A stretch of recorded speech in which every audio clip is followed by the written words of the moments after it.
Welcome to the maths zone. Hello guys, मेरा नाम है हुनरदीप सिंह। मैंने अपनी पीएससी ऑनर्स इन मैथमेटिक्स कर रखी है फ्रॉम संस्कृति कॉलेज राजस्थान यूनिवर्सिटी। और दो टॉपिक हम पढ़ चुके हैं अब तक, what is mathematics and second is maths invented और डिस्कवर्ड। अब थर्ड टॉपिक आता है ब्रांचेज ऑफ मैथमेटिक्स, उसके बारे में डिटेल से पढ़ेंगे अपने। तो देखते हैं। देखिए, अब मैथमेटिक्स दो पार्ट में डिवाइड होती है। फर्स्ट है pure mathematics and second is applied mathematics. ये दो ब्रांचेज इसकी हैं। देखिए, इन्हें मैंने अपने हिसाब से मतलब डिवाइड तो किया है, करने की कोशिश की है, बट फिर भी एक ब्रांच दूसरे से कनेक्ट होती है, या वो उसमें भी आ सकती है, वो उसमें भी आ सकती है। तो वैसे हम मैथमेटिक्स को ऐसे अगर पूरा 100% करेक्ट ब्रांचेज में डिवाइड नहीं कर सकते, बट फिर भी एक मैंने कोशिश की आपके लिए करने की। तो देखिए, ब्रांचेज में पहले प्योर मैथमेटिक्स और अप्लाइड मैथमेटिक्स है, ये दो ब्रांचेज है मैथमेटिक्स की। हम पहले स्टडी करेंगे प्योर मैथमेटिक्स। देखते हैं। It is the study of mathematical concepts for their own sake, focusing on abstract ideas and their inherent structures rather than on practical applications. Pure mathematics में हम mathematical theories बनाते हैं। इसे हम theoretical mathematics भी कह सकते हैं, बिकॉज इसमें कोई रियल लाइफ प्रॉब्लम को हम सॉल्व नहीं करते, हम उसे ही एडवांस करते हैं मैथमेटिक्स को। और जैसे इसमें कोई रियल लाइफ प्रॉब्लम को हम सॉल्व नहीं करते, इसमें थ्योरीज डेवलप करते हैं, मैथमेटिकल कॉन्सेप्ट्स, ठीक है। और अप्लाइड मैथमेटिक्स को हम क्या कह सकते हैं? Practical mathematics. ये है थ्योरेटिकल मैथमेटिक्स एक हिसाब से। सो आगे, it explores the foundations of mathematics. इसमें हम मैथमेटिक्स की फाउंडेशन से ही स्टार्ट करते हैं, ठीक है। And delves into areas like number theory, algebra, geometry and analysis. While it might not always have immediate real world uses, pure mathematics often provides the building blocks for applied mathematics and other scientific fields. मतलब भले तभी हमें ना पता लगे कि ये जो मैथमेटिकल कॉन्सेप्ट हमने डेवलप किया है कि इसके कोई रियल लाइफ एप्लीकेशन है या नहीं, तभी हमें कई बार नहीं पता लगता, बट बाद से इवन सेंचुरीज लेटर हमें पता लगता है कि ये कंसेप्ट इस रियल लाइफ प्रॉब्लम को सोल्व कर सकता है। तो मतलब उससे कनेक्ट होता है। It provides the theoretical foundation. ये थ्योरेटिकल फाउंडेशन प्रोवाइड करती है and tools that are later used in applied mathematics. कि ये ऐसे टूल्स इसमें हम एडवांस मतलब बनाते हैं जिससे मतलब अप्लाइड रियल लाइफ जो प्रॉब्लम्स हैं उन्हें सोल्व किया जा सकता है। वो ज़रूरी नहीं है कि अभी हमें पता लगे, वो बहुत टाइम बाद भी हमें पता लगता है कि ये मैथमेटिकल कॉन्सेप्ट इस प्रॉब्लम को सोल्व कर सकता है। तो यही है प्योर मैथमेटिक्स। अब इसकी इनर ब्रांचेस देखते हैं, इसमें कौन कौन सी ब्रांचेज आती हैं, क्या क्या हम स्टडी करते हैं प्योर मैथमेटिक्स में। ये सबसे पहले स्टार्ट होता है फाउंडेशन से। फाउंडेशंस जिसमें हम पढ़ते हैं mathematical logic, proof theory, set theory etcetera. Number theory second, इसमें क्या स्टडी करते हैं हम? Arithmetic, algebraic number theory, analytic number theory, Diophantine geometry. Third, algebra, जिसमें हम स्टडी करते हैं abstract, commutative, elementary group theory, linear, multilinear, universal, homological. और फिर ज्योमेट्री हम क्या स्टडी करते हैं? यूक्लिडियन ज्योमेट्री, प्लेन और flat, non Euclidean geometry, curved, analytical geometry जिसे हम कोऑर्डिनेट ज्योमेट्री भी कहते हैं, projective geometry, differential geometry, topology and fractal geometry. आगे देखते हैं। जैसे अगली ब्रांच आती है ट्रिग्नोमेट्री, फिर एनालिसिस। सबसे इम्पोर्टेंट ब्रांच मैथमेटिक्स की एनालिसिस ही है। इसमें क्या स्टडी करते हैं? रियल एनालिसिस, इसमें कैलकुलस इंक्लूडेड होता है, complex analysis, differential equations, functional analysis, harmonic analysis and measure theory. फिर डिस्क्रीट मैथमेटिक्स आती है, इसमें combinatorics, graph theory, order theory and game theory. ये सारी ब्रांचेस प्योर मैथमेटिक्स में आती हैं। अब आगे हम अप्लाइड मैथमेटिक्स के बारे में देखेंगे। इसकी जो भी मेन ब्रांचेज होगी प्योर मैथमेटिक्स की, वो अप्लाइड मैथमेटिक्स के बाद में पूरी डिटेल में स्टडी करेंगे, जो मेन ब्रांचेज हैं प्योर मैथमेटिक्स की, ठीक है। बट हम अभी देख रहे हैं अप्लाइड मैथमेटिक्स, ठीक। Applied mathematics, it is a branch of mathematics focused on using mathematical principles and techniques to solve real world problems in various fields like science, engineering, finance and more। मतलब ये mathematics की वो branch है जिसमें हम mathematical principles, जो theories pure mathematics में develop की हुई हैं, हमने की थी, ठीक है। उनके टूल से टेक्निक लगाकर हम रियल वर्ल्ड प्रॉब्लम्स को सोल्व करते हैं, रियल लाइफ सिचुएशन से डील करते हैं। वो हम सारा अप्लाइड मैथमेटिक्स में करते हैं। किस किस में यूज़ करते हैं, जैसे साइंस हो गया, इंजीनियरिंग हो गया, finance and more. It's not just about abstract theories, it's about applying those theories to understand and solve practical issues. So ये सिर्फ मतलब थ्योरीज के लिए नहीं है, उन थ्योरीज को हम अप्लाई करते हैं to solve real world problems and solve practical issues. Okay, this often involves creating mathematical models of real world situations. हम रियल लाइफ प्रॉब्लम को देखते हुए मैथमेटिक्स डेवलप करते हैं, ठीक है, and analysing them and using the result to make predictions और inform decisions, जिससे हम नेचर को समझ पाते हैं, उसकी प्रेडिक्शंस रिजल्ट्स निकालते हैं। अब अप्लाइड मैथमेटिक्स में कौन कौन सी ब्रांचेज आते हैं वो देखते हैं अगले पेज पर। देखिए, first mathematical physics, mathematical chemistry, biomathematics, mathematical economics, mathematical finance, mathematical psychology, mathematical sociology, engineering, computer science, cryptography, optimisation, operations research, statistics, probability, numerical analysis. तो ये सभी इंपॉर्टेंट जो ब्रांचेज है ना, ये सारी अप्लाइड मैथमेटिक्स में आती हैं, ठीक है। आगे हम स्टडी करेंगे प्योर मैथमेटिक्स की जो मेन ब्रांचेज हैं, उनके बारे में डिटेल में स्टडी करेंगे। देखिए, सबसे पहले हम अरिथमेटिक ब्रांच को देखेंगे। द वर्ड अरिथमेटिक, ये वर्ड आया कहाँ से, is derived from the Greek word अरिथमोस।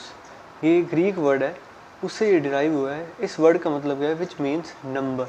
Arithmetic में हम नंबर्स के बारे में ही पढ़ते हैं, एडिशन, सब्ट्रैक्शन, इन पे ऑपरेशन होते हैं, नंबर्स के बारे में हम पढ़ते हैं, ठीक है। It refers to the branch of mathematics that deals with numbers, जो सिर्फ नंबर से डील करती है, and basic operations like addition, subtraction, multiplication and division, ये इसमें हम स्टडी करते हैं। इट इज़ द ओल्डेस्ट, ये सबसे ओल्डेस्ट ब्रांच है, most elementary among other branches of mathematics.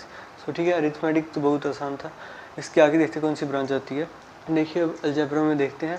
The word algebra is derived from the Arabic word aljabr which means reunion of broken parts. This term was used in the title of a book by the Persian mathematician Al-Khwarizmi.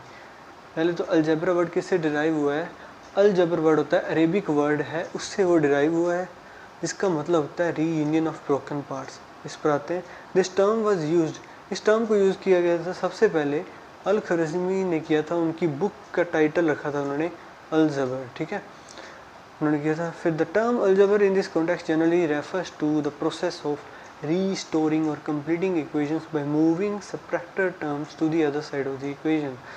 So reunion of broken parts mathematics में इसका मतलब है restoring और reuniting the balance, ठीक है। हम इसमें variables use होते हैं अलजेब्रा में। इक्वेशंस में हम टर्म्स को मूव करते हैं, इक्वल साइन के इधर उधर शिफ्ट करते हैं, तो चीज़ें ऐड होती हैं, सब्ट्रैक्ट होती है, एक तरह से रीयूनाइट होती हैं, इसीलिए इसे कहते हैं रीयूनाइटिंग द बैलेंस, ठीक है, और रीस्टोरिंग द बैलेंस। अब आगे देखते हैं algebra. It is a branch of mathematics dealing with symbols, जिसमें हम सिम्बल्स का यूज़ करते हैं, variables and the rules for manipulating those symbols, और इन्हीं सिम्बल्स को का मैनिपुलेशन करते हैं, कोई रूल लगाते हैं, वो सारी चीज़ें करते हैं। It is a kind of arithmetic, ये भी एक तरह की अरिथमेटिक ही है, बस where we use unknown quantities along with numbers, numbers के साथ हम कुछ अननोन क्वांटिटीज़ का यूज़ कर लेते हैं, तो ये अलजेब्रा बन जाता है। These unknown quantities are represented by letters of the English alphabet, ये आपको पता ही होगा, such as X, Y, A, B etcetera, और symbols. The use of letters helps us to generalize the formulas and rules and also helps you find the unknown missing values in the algebraic expressions and equation. So in letters का use करने की वजह से हम ना formulas को generalize कर सकते हैं। कैसे?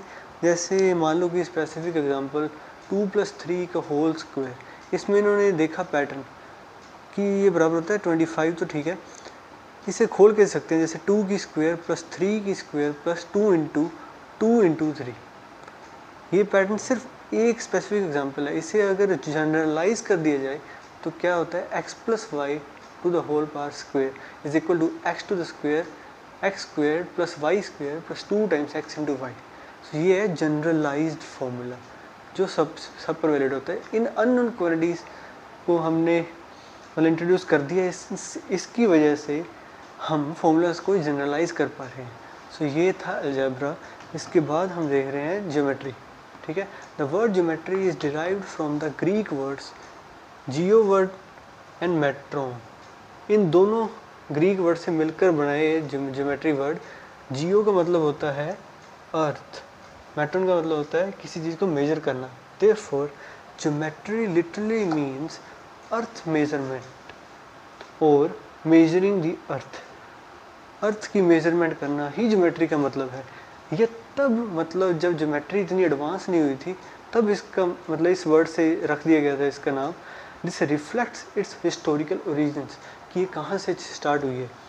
इन ancient civilisations where it was primarily used for survey करने के लिए एंड लैंड मेजरमेंट करने के लिए। इसीलिए ज्योमेट्री जो वर्ड है वो जियो प्लस मेट्रोन से बना हुआ है, इसीलिए इसका अर्थ मेजरमेंट के पर रख दिया गया था तब, बिकॉज पास्ट में सिर्फ सर्वे और लैंड मेजरमेंट ही ज्योमेट्री माना जाता था।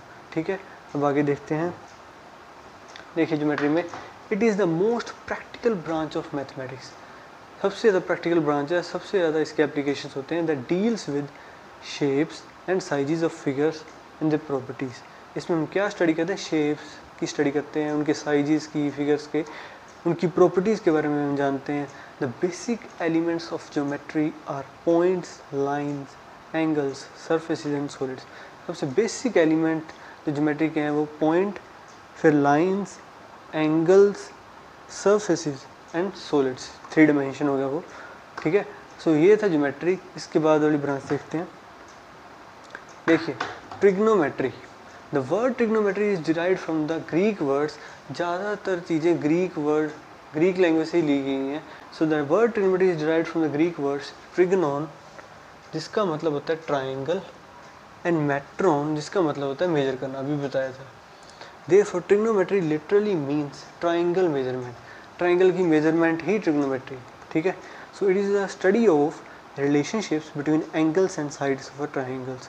ट्राइंगल्स के साइड्स और उनके एंगल्स में जो रिलेशनशिप है ना, उसकी स्टडी को ही ट्रिग्नोमेट्री कहते हैं। ठीक है, अगली ब्रांच देखते हैं।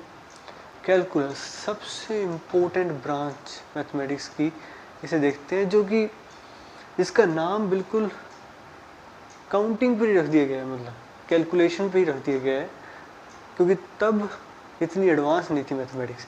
देखिए the word calculus originates from the Latin word calculus. ये एक लैटिन वर्ड है कैलकुलस, जिसका मतलब होता है स्मॉल पेबल, मतलब छोटा पत्थर।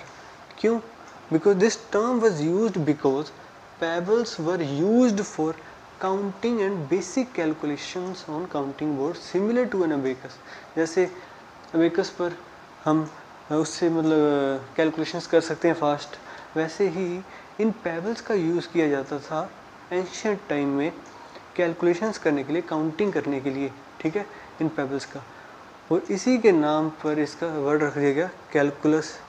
और जो हम आज पढ़ते हैं, जो कि एडवांस है, जो कि डिफरेंशियल इंटीग्रल कैलकुलस, इससे तो बहुत अलग हो चुका है मतलब। तो आगे देखते हैं। देखिए the words association with computation then extended to more complex mathematical methods, जो कि अब एक्सटेंड हो ही चुका है। उससे हम कंप्यूटेशन, काउंटिंग, कैलकुलेशन से आगे बढ़ के कैलकुलस बहुत डीप टॉपिक है, वो हम पढ़ाएंगे आपको। ठीक है, सो ये इसके वर्ड का ओरिजिन था कि कहाँ से ओरिजिन हुआ है। बट कैलकुलस के बारे में आगे देखते हैं। Calculus was developed by Isaac Newton and Gottfried Leibniz in the 70th century independently. मतलब इन्होंने भी अलग अलग कैलकुलस को डेवलप कर लिया था।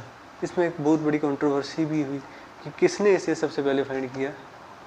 आप बताना कमेंट में कि आपको क्या लगता है कि किसने सबसे पहले कैलकुलस की खोज की थी, डिस्कवरी की थी, उसे डेवलप किया था। ठीक है, तो आगे देखते हैं। One of the advanced branches of mathematics calculus है and studies the rate of change. इसमें हम रेट ऑफ चेंज देखेंगे। बिल्कुल जब कैलकुलस स्टडी करेंगे तो पूरे एप्लीकेशन बताकर मैं आपको समझाऊंगा कि रेट ऑफ चेंज कैसे मतलब होता है। With the advent of calculus a revolutionary change was brought about in the study of maths. Earlier maths could only work on static objects. सिर्फ ऑब्जेक्ट्स वो जिनका मोशन ना हो रहा हो, स्टैटिक हों, उनकी ही स्टडी करते थे हम पहले। मैथ्स मतलब उन पे ही वर्क कर सकती थी। जब से कैलकुलस का मतलब डिस्कवरी हुई है, तब से हम जो ऑब्जेक्ट्स मोशन करते हैं, मतलब क्या मैंने बताया था कि चेंज इन टाइम, मतलब टाइम में चेंज होने से, पोजीशन में चेंज होने से जो चीज़ में ऑब्जेक्ट्स की प्रॉपर्टीज वेरी करती हैं, वो सारा हम कैलकुलस में स्टडी करते हैं। इसीलिए earlier maths could only work on study objects, but with calculus mathematical principles begin to be applied to objects in motion. अब हम ऑब्जेक्ट्स जो मोशन में हैं उन पे भी अपने मैथमेटिकल कॉन्सेप्ट अप्लाई कर सकते हैं। Used in multitude of fields, the branch can be further categorised into the differential and integrals calculus, both starkly different from each other. So मतलब इसके बहुत एरिया, बहुत फील्ड में इसके एप्लीकेशंस हैं। ब्रांच को फर्दर हम दो पार्ट्स में डिवाइड कर सकते हैं, एक डिफरेंशियल कैलकुलस और एक इंटीग्रल कैलकुलस, जो दोनों मतलब एक दूसरे से बिल्कुल डिफरेंट हैं। तो ये है आइजैक न्यूटन, ये है गॉटफ्रीड लेबनिज। सो मतलब हम कैलकुलस के बारे में डिटेल में स्टडी करेंगे, बहुत इंटरेस्टिंग टॉपिक है ये। देखिए अब स्टैटिस्टिक्स देखते हैं। The word statistics is derived from the Latin word status, which means state और पॉलिटिकल स्टेट। ठीक है, ये लैटिन वर्ड स्टेटस से डिराइव हुआ है स्टैटिस्टिक्स, जिसका मतलब होता है स्टेट या पॉलिटिकल स्टेट कह सकते हैं। The term evolved through Italian and German. ये टर्म इवॉल्व हुई है इटालियन और जर्मन से, विद द इटालियन वर्ड कौन सा, स्टैटिस्टा, रेफरिंग टू स्टेट्समैन और politician, and the German word statistic meaning science of states और पॉलिटिकल अरिथमेटिक। इटालियन और जर्मन वर्ड, इन दोनों से ये स्टैटिस्टिक वर्ड इवॉल्व हुआ है। ठीक है, early uses of statistics were related to collecting and organizing data about a state's population, economy and resources for administrative purposes. Ancient time में जब ये स्टार्ट हुई है, मतलब तब मतलब स्टेट की पॉपुलेशन, उसकी इकोनॉमी, रिसोर्सेज वगैरह, इन सब का डेटा कलेक्ट करना, इन्हें ऑर्गेनाइज करना, उससे रिजल्ट निकालने, मतलब जो भी उससे ही रिलेटेड थी स्टैटिस्टिक्स। इसीलिए इसका वर्ड का मतलब इसके सब्जेक्ट का नाम स्टैटिस्टिक्स स्टेटस के नाम पर रखा गया है, इसका मतलब होता है स्टेट और पॉलिटिकल स्टेट। ठीक है, statistics is a branch of mathematics focused on collecting, organising, analysing and interpreting and presenting data. मतलब स्टैटिस्टिक्स मैथमेटिक्स की एक ऐसी ब्रांच है जो फोकस करती है डेटा कलेक्ट करने में, उसे ऑर्गेनाइज करना, उसे एनालाइज करना, इंटरप्रेट और डेटा को प्रेजेंट करना, उससे रिजल्ट निकालने, इससे ये इस चीज़ों पर मतलब फोकस करती है statistics. It's a discipline that uses numerical data to understand patterns, trends and relationships in various phenomena. मतलब इस डेटा से हम फिर पैटर्न्स ढूंढते हैं, ट्रेंड क्या चल रहा है, क्या रिलेशनशिप है फिनोमिना में, ये ठीक है, and helping to make inform decisions and predictions. और इसकी वजह से ऑर्गेनाइज करके, हम एनालाइज करके जब इसके पैटर्न और ट्रेंड हम निकालते हैं, रिजल्ट्स निकालते हैं, प्रेडिक्शंस करते हैं अबाउट सर्टेन फिनोमेना, तो ये सारा कुछ स्टैटिस्टिक्स में होता है। देखिए अब देखते हैं प्रोबेबिलिटी को। The word probability is derived from the Latin word probabilitas. इस लैटिन वर्ड से बना है प्रोबेबिलिटी। और इस लैटिन वर्ड का मतलब क्या है? This Latin word can also be translated to mean probity. देखिए इसका मतलब लाइकलीहुड ऑफ एन इवेंट नहीं है, जो कि प्रोबेबिलिटी का आज मतलब है लाइकलीहुड ऑफ एन इवेंट, की कोई भी इवेंट के होने के कितने चांसेस हैं, इसे प्रोबेबिलिटी कहते हैं। ठीक है, बट तब जिस वर्ड से ये बना है उस वर्ड का प्रोबेबिलिटस का मतलब प्रोबिटी होता था। प्रोबिटी है मतलब जिस प्रोबिटी क्या होता है, ऑनेस्ट, इंटीग्रिटी।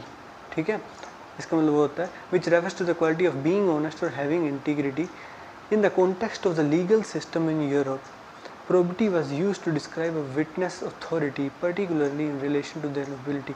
मतलब यूरोप के लीगल सिस्टम में प्रोबिटी मतलब ऑनेस्टी का एक क्राइटेरिया मतलब यूज़ किया जाता था कि कोई भी विटनेस अगर आया है तो अगर उसके बारे में पता है हमें कि ये ज़्यादा प्रोबिटी रखने वाला है, कि ये ज़्यादा ऑनेस्ट है, तो उसकी जो वो गवाही देगा ना वो ट्रस्ट वर्दी होगी।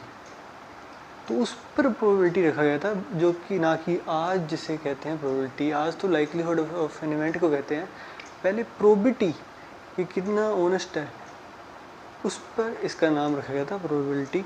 अब आगे देखते हैं प्रोबेबिलिटी के बारे में। Probability is a measure of the likelihood that an event will occur. अभी बताया था कि कोई भी इवेंट या कोई भी चीज़, कोई घटना होने के कितने चांसेस हैं, उसे मेजर करना वो प्रोबेबिलिटी है।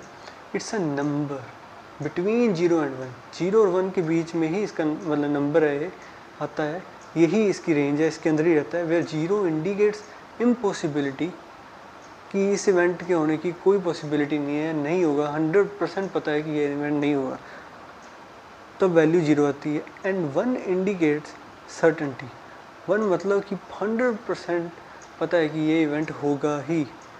Essentially it quantifies how probable an event is to happen। मतलब कोई भी इवेंट कितने चांस है उसके होने की, उसको एक नंबर से डिफाइन करना,